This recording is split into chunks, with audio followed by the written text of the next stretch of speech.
This is Matt for Into Boxing. I'm delighted for the first time ever to be joined by Peter Fury. Peter, before we get on to tomorrow night's action, how are we? How are you getting on? Not too bad, you know, it's what it is. Yeah, living life, everything good? I won't say I'm loving life, but everything's alright, just getting on with the job, aren't we? Yeah, big night tomorrow for Savannah Marshall. Saw her today, looks in great shape. We know what lies ahead, but I know she won't be looking past Herman's come Saturday night.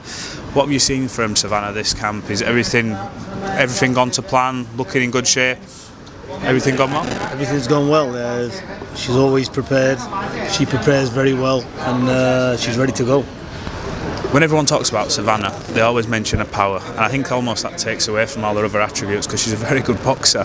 But I want to ask you who trains her, because I've seen her obviously hitting the pads and stuff like that. What is that power like? Does she hold her own with the lads and spar the boys and stuff like that? Her power's immense. She's got deadly power. She is the hardest puncher in women's boxing, period. Yeah. You know, it's not an if or but, it is factual. Yeah. You know, and I know that. And that's not, you know, people that know me know I'm a realist, and I say what I say what I think, and I know. You know, when this girl goes on the pads, you know, the backs of your wrists and your forearms, you know, when you touch them, they're bruised. You know, the pains go up. You know, she's a serious puncher.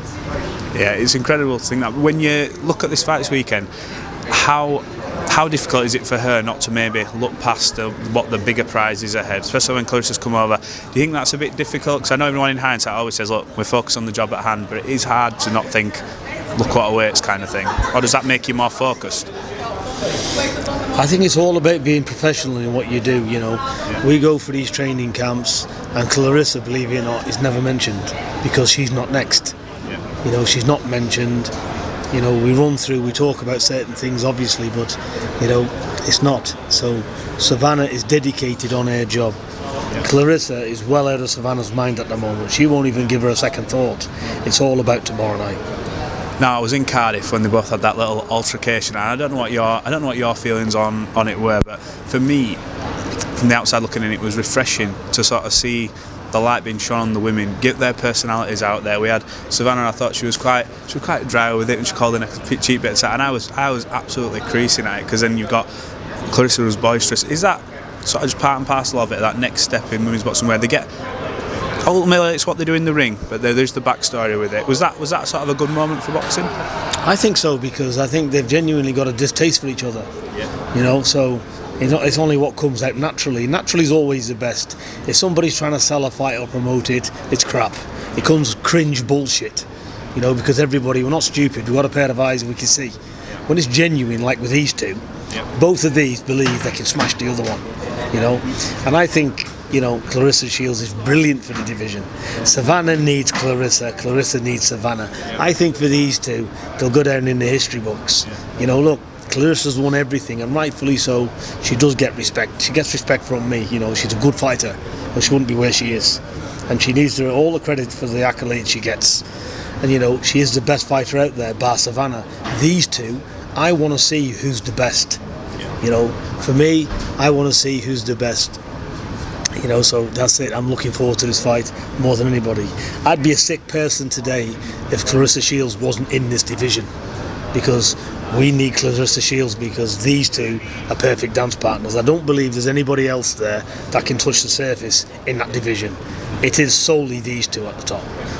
Yeah, completely agree. And like you said, they both need each other, and they both bring out that energy in each other. You can see it when they get close together, and they obviously got that history because Savannah's the only one to ever beat Claressa, and they've got that history there. So it does make for an exciting fight, and absolutely, touch wood, fingers crossed, everything goes to plan. We do see that, but obviously I know we won't be overlooking Herman's on Saturday night. I want to bring on to one of your other charges, April Hunter. She seems revitalised, refreshed. Spoke to her yesterday, healthy, looks strong, and she says that you've instilled that little bit of confidence, that little bit of belief in her. Talk to me about April Hunter and how she's got on in camp, and obviously mixing with Savannah and things like that. Yeah, she's been with me now, I think, a couple of months, 2 or 3 months. But, you know, it takes time. She's a work in progress. She's got talent, and she does hit. She's got a good dig on herself, but she needs. There's quite a lot of work to be done. Yeah. The talent's there, but it's like anything else. It takes time. You just can't wave a magic wand and it all comes together in one. So, like, you know, she's on the right track. and it's all about getting that confidence, working on stuff, not working on it and then forgetting about it. So it's all about building experience. She's a young, inexperienced fighter, so there's a lot of improvements to be made. But she's got the capability. She is improving, and you'll see an improvement in her when she fights tomorrow. How beneficial is it for her to be in the same gym as Savannah, seeing how she does things, trains, lives her life, commits, dedicates, and obviously how she spars and things like that? Is that something that's going to be key for her so that she can rub off on each other and she's like, right, she's leading the way, we know what she's doing, I now know what I have to do? Is that quite key and important? That help her massively? To be honest, they're good friends anyway. I don't really think it makes a difference. I think, maybe looking at the way Savannah does it and the way she trains, she can look, and it's always good to get education that way. Yeah. But they don't spar much because they're both different levels. Yeah. So basically, Savannah's got her career, she's on her own path. Yeah. And April has got her career, she's at the beginning of her path. Okay. Savannah's she's almost there, she's a world champion. Yeah. We're talking about unifications and everything else. Yeah. So there's one's at one end of the scale and one's at the other. So it's early days for April Hunter. What I will say is she's a very, very nice person. Yeah. She's a good listener, works hard, tries her best, and she's fit, she's strong, and we should see some improvements. But look, don't expect miracles. She's got a lot to learn. Like I said, she's learning different things, but that transition takes time. If I see glimpses of it tomorrow night, I'm happy, because it's small increments and it takes time. I think that's one thing she did stress upon, that nothing's going to be overnight, and that she realised it was more of a, like an adventure kind of thing. You're at the beginning of it. You're trying to muddle, try and get to that point where you're still learning. She's under no illusions that she's not where she needs to be. Just to give you an idea, when she come in the gym, she sat on the back foot trying to go forward, and her punches are falling short 2 or 3 feet. So all the positioning was wrong, everything was wrong. So she's had to be stripped down. And it's like a car being, what do they call it? Being rebuilt, a nut and bolt restoration. Yeah. That's what April Hunter is. She's been stripped back to basics, because everything she had was not good. It was no good. It wasn't working. Do you like that as a trainer, when you can get someone in like that, where you can sort of say, look, like you mentioned a car, like remodel, and say, look, let's build you back up? Does that give you that itch, that bit of a buzz as a trainer, so you can see the progression of someone from where they start to where they're going? Does that give you that bit of motivation or whatever? I do. I enjoy. I get satisfaction out of things working. Because look, I'm not trying to say I'm a professor. I'm not trying to say I'm the best in the world. I'm not trying to say anything. I'm not interested in all of that. What I'm interested in, what I say, I believe 100%. I'm not in doubt. When I say do this, I know it works. So I say do that because I know it works. I'm a realist. I don't hope it works. I'm saying if you're good enough, once you practice it and you dedicate, it will work.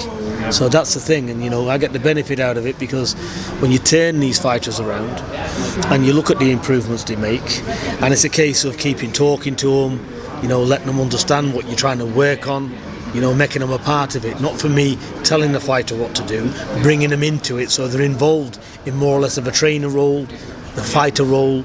They're knowing the reasons behind it all and why I'm after doing it. And once they understand the mechanics of the reasons why they're doing it, then they can try and achieve it, and it's going to come quicker. Because once the brain engages, it's a matter of time before the body responds. Absolutely. I want to come on to Huey now. I always feel like with Huey, I can't imagine people are queuing up to fight him, because he's a very good fighter, very awkward fighter, probably high risk in many people's eyes, maybe low reward. Where are we at with Huey? When's he going to be next back out? Have we got any dates in mind? Huey's in for a massive fight, and we're going to have announcements very soon. But Huey's taking an opponent which nobody wants. He's very highly ranked. Right. I don't want to give no names because it's not announced yet. Fine. But he's in a serious fight, and like I said, he ain't cherry picking anybody, and you'll see that, because he's a fighting man. He's 27 years of age, and he's arrived. I've not even seen Huey what he can do, so I'm very interested, and he's going to be out. We ain't got long to wait.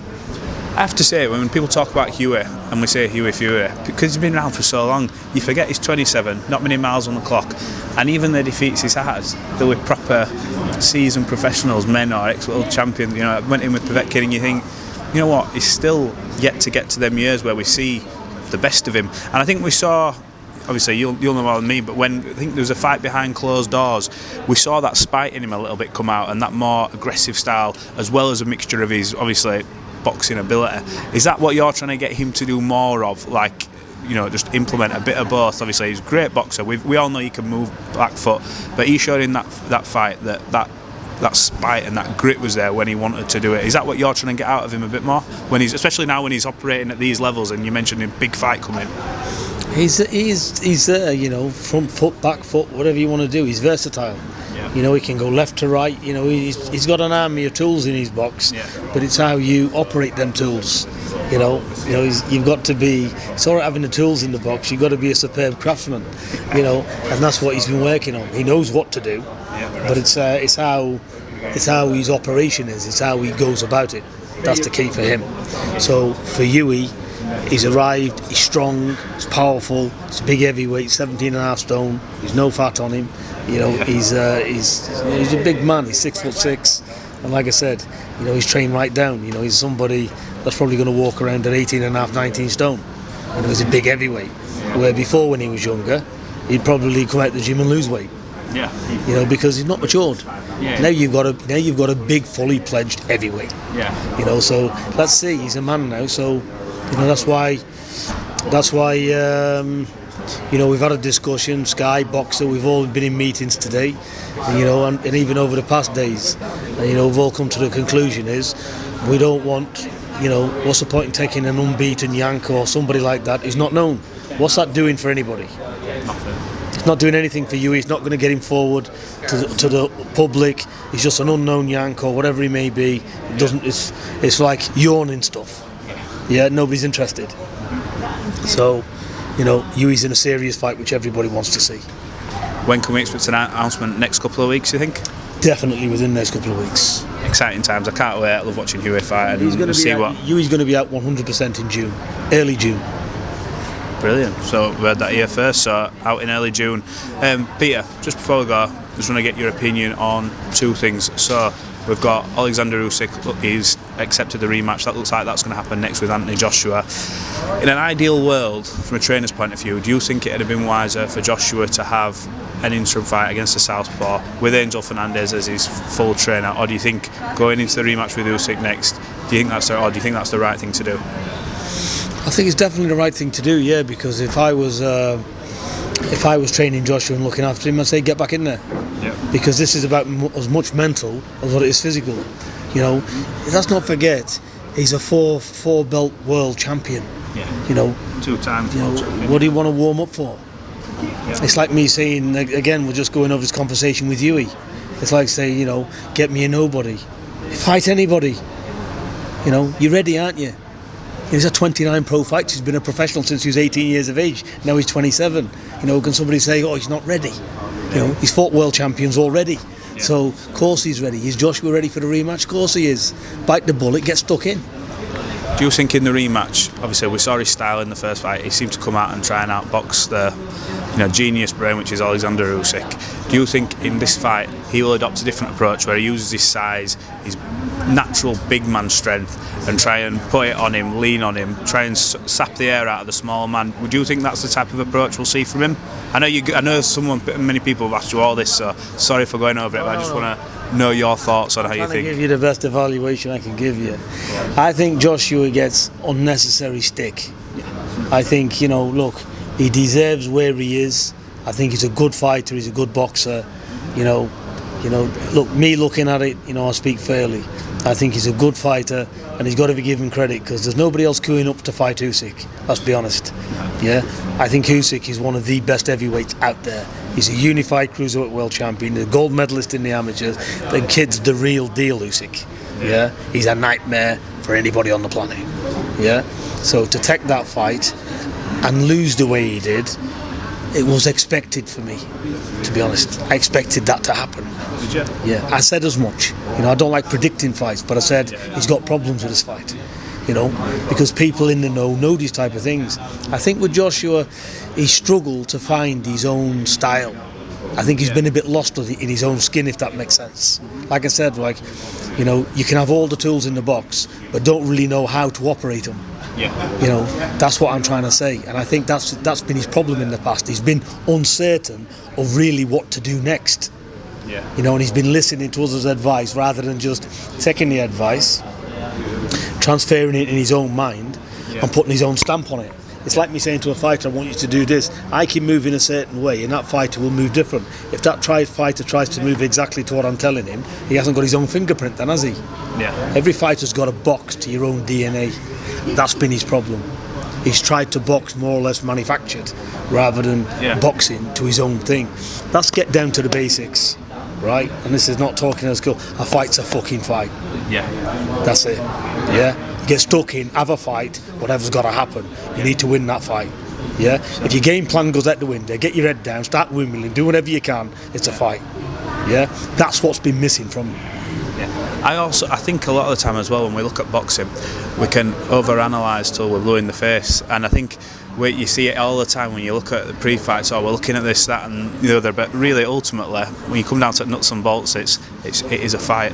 We can go over it, but I completely agree with what you've just said there, and I've been saying this for a while. We can look so much into it, but ultimately it's naturally bigger man, and I've heard all this super trainers, this and that, load of bollocks. If you got an idea and you know how to train, you know how to train simple. If you don't, get out the kitchen, because you shouldn't be here. There's a lot of fantasy trainers, but really, do you know what you're doing?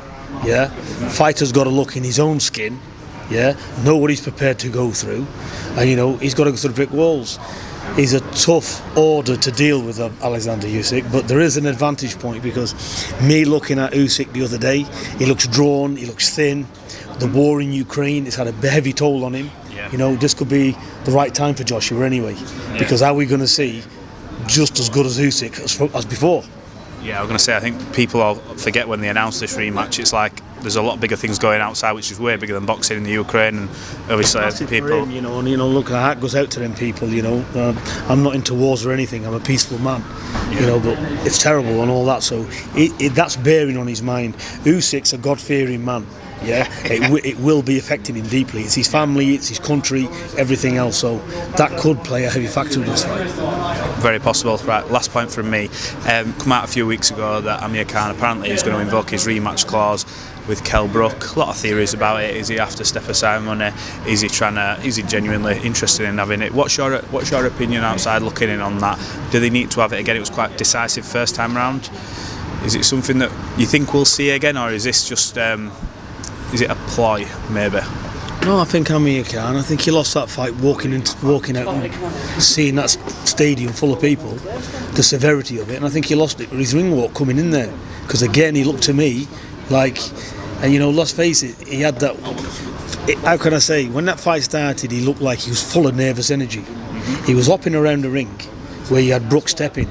Brook was a pro fighter, and Khan looked amateurish with the footwork, because you can't keep that pace going. When Khan started to slow down in patches and he was stepping rather than hopping around everywhere, he looked better, he's having more success. So I think I don't know whether the occasion, that's hard to say, but something was wrong, I think, a bit mentally as well. So I think he's got big regrets in it. So I think he can come back, but I think his preparations for that fight wasn't all that. I think his game plans wasn't all that. So I think he can do a lot better, because all that running around trying to get from a fighter, he looked like he was doing everything just to get out the way. In other words, he was fighting Brook to keep him off, rather than saying, let's have it. It was one of them. You know, he looked different levels in there. He looked like every shot he threw he was hitting Khan with. I have to say as well, going into that, but the better man won on the night, there's no argument at all. I was going to say, as much as Khan maybe didn't look as good as he has been in the past, I thought Kell Brook in there looked razor sharp, looked very focused, and I think people forgot that he'd actually been preparing for that fight since June. So as much as everyone was going, are you alright with the weight, I think he was sort of playing that week of going, I've had to cut this, but he came in there fast, strong, and he looks ready to go. Would you think about him going up against the likes of Conor Benn at 149, or maybe going up to fight Chris Eubank Jr., or would you like to say, great career? this is the right time for you to sail off into the sunset. What's your feeling on it? I don't think Amir Khan's got anything to prove. He's been a 2-time world champion. He's a great fighter, you know, and he's got plenty of heart. Khan, nobody can take that from him. Yeah. You know, so this is not being critical of him in any way, shape or form. I think he's done more than well. I think he'll want a rematch because he knows he could have done a lot better. Yeah. But is a lot better going to be enough? Yeah. That's the question mark. Yeah. You know, so if he's got money in the bank, which I'm sure he has, he's comfortable, he doesn't need it, then walk away. If he doesn't feel it, he's uncomfortable with it, he's uncomfortable with his performance, he feels he can do better, get it on again. We'll see what happens. Look, Peter Fury, thanks for giving me some of your time today. Been good chatting. Hopefully we can do it again. No problem.